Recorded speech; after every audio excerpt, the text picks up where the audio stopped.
दैनिक पाठ योजना 5 लेंगे आज हम। विषय इतिहास, कक्षा 8। हमारा प्रकरण है बक्सर का युद्ध। और विद्यालय में आप संबंधित विद्यालय का नाम लिख दोगे जहाँ पर आपको इंटरेस्ट मिले। फिर यहाँ पर यह उद्देश्य ज्ञानात्मक, अवबोध, ज्ञानोपयोग, कौशल, अभिरुचि और अभिव्यक्ति। आप इनके आगे एक एक दो लाइन, एक एक दो उद्देश्य आपके हिसाब से लिख सकते हो। और आप ये लिखो तो भी लिख सकते हो स्क्रीनशॉट लेके। ये लिखने के बाद आपको लिखनी है शिक्षण विधि। भाई कौन सी विधि काम ले लो, व्याख्यान विधि, प्रश्नोत्तर विधि। फिर शिक्षण सहायक सामग्री, तो इसमें आप लिखोगे कक्षा उपयोगी सामग्री प्लस मानचित्र। कक्षा उपयोगी सामग्री में आपको चौक, डस्टर, जाड़न, संकेतक, लपेट फलक ये सब आते हैं। फिर आप लिखोगे पूर्व ज्ञान, इसमें लिखेंगे छात्र प्रकरण की सामान्य जानकारी रखते हैं। ये करने के बाद आपको आना है नेक्स्ट पेज पे, जहाँ पे हम करेंगे प्रस्तावना प्रश्न, जिसके द्वारा हम प्रकरण तक पहुँचेंगे।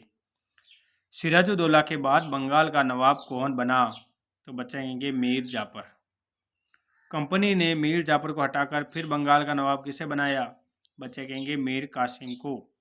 कंपनी और मीर कासिम के बीच कौन सा युद्ध हुआ? बक्सर का युद्ध। फिर आप करेंगे बक्सर के युद्ध के बारे में क्या जानते हैं? बच्चे निरुत्तर होंगे, छात्र मौन हो जाएंगे। फिर आप करेंगे उद्देश्य कथन। प्रिय छात्रों, आज हम बक्सर के युद्ध के बारे में विस्तार से अध्ययन करेंगे।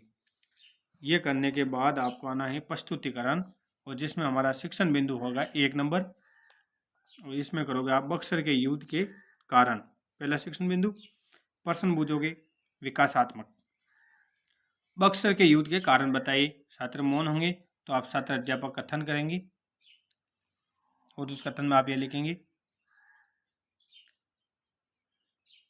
ये आप युद्ध के कारण लिखेंगे 1 नंबर कारण। फिर 2 नंबर कारण लिख दोगे आप, 3 नंबर 4 ये कारण लिखिए। ये लिखने के बाद आप छात्र क्रिया में लिखोगे, छात्र ध्यानपूर्वक सुनेंगे वे समझेंगे। और सैंपट कार्य में लिखोगे आप युद्ध के कारण। और फिर मीर कासिम के बाद मीर जाफर नवाब बना, इनकी मृत्यु 1765 में हो गई। ये आप थोड़ा बहुत सैंपट कार्य भी लिख सकते हो। सारांश लिखना, से पूरा नहीं लिखना है, जो ये पढ़ाते हो इनमें से थोड़ा सा सारांश लिखना है इस प्रकरण से संबंधित। ये करने के बाद आप करेंगे बोध प्रश्न। कंपनी ने मीर कासिम के बाद फिर से किसे नवाब बनाया? ये हो गया। अब हम लेंगे शिक्षण बिंदु 2। इसी का शिक्षण बिंदु 2, बक्सर का युद्ध व परिणाम, जिसमें विकासात्मक प्रश्न करेंगे। प्लासी का युद्ध कब हुआ? बच्चे कहेंगे 1757 में। फिर कहेंगे प्लासी के युद्ध के बाद कौन सा युद्ध हुआ? बक्सर का युद्ध। फिर बक्सर का युद्ध कब हुआ? बच्चे आशंक उत्तर देंगे, यानी पूरे उत्तर नहीं दे पाएंगे। 1-2 मिल जाता है कोई होशियार खोपड़ी।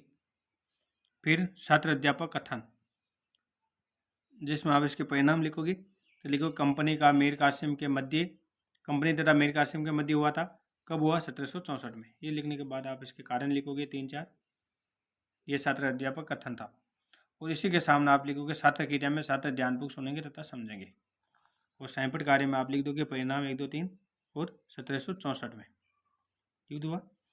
फिर बोध प्रश्न या पुनावती प्रश्न, जिसमें आप करोगे बक्सर का युद्ध कब हुआ? बक्सर का युद्ध किन किन के बीच में हुआ था? फिर आप नेक्स्ट पेज पे करोगे मूल्यांकन प्रश्न। मूल्यांकन प्रश्न में आप करोगे पहला क्वेश्चन, बक्सर का युद्ध कब हुआ था? क्वेश्चन 2 करोगे बक्सर के युद्ध में किसकी हार हुई? क्वेश्चन 3, बक्सर के युद्ध में कौन सी संधि हुई? 4 में मीर कासिम के बाद बंगाल का नवाब कौन बना? और बक्सर के युद्ध के 2 परिणाम बताओ। ये करने के बाद आपको आना है गृह कार्य में। गृह कार्य में करोगे बक्सर के युद्ध के कारण व परिणामों का वर्णन करो।